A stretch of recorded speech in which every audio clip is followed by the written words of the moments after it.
Why is it important for museums to address subjects of such controversy and lingering impact? It is very important. For decades, there was a will to cover up, to bury these stories. Internment camps were destroyed. In the 1950s, most of the public archives on internment were also destroyed.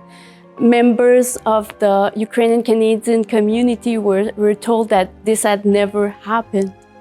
So in the exhibition, we meet many individuals whose lives were changed forever, even destroyed by internment, by forced relocation, by incarceration. And the trauma associated with these events is being passed on from one generation to another.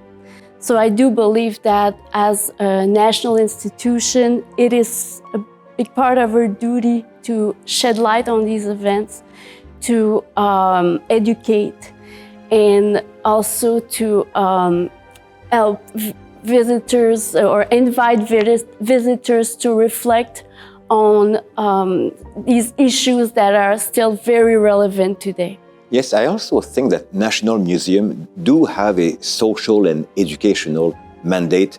We are here for many purposes. It's very good that we show beautiful aesthetic things and interesting stories and sometimes amusing stories. That's all part of our mandate. But the social and educational aspect, including the thorny, difficult, sensitive, problematic topics, that's part of our mission.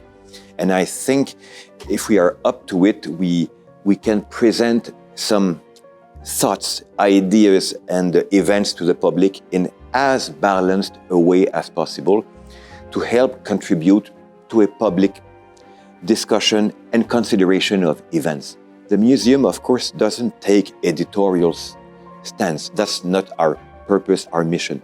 Our purpose is to gather and make sense of existing information, ideas, stories, objects, and images, and present them to the public and contribute to a public conversation.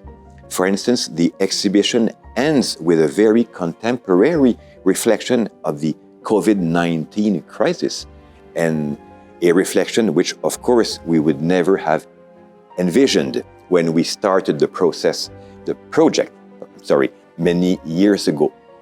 Because in a certain sense, the current debate that we have been having across the world between the preservation of public health and public order on the one hand, and the preservation of individual rights and liberties and freedoms on the other hand, this difficult, complicated balance shows that the events that we are covering in this exhibition are, of course, something of the past. But the same questioning, the same balance between individual liberties and public order and public crisis, the same questioning remains with us.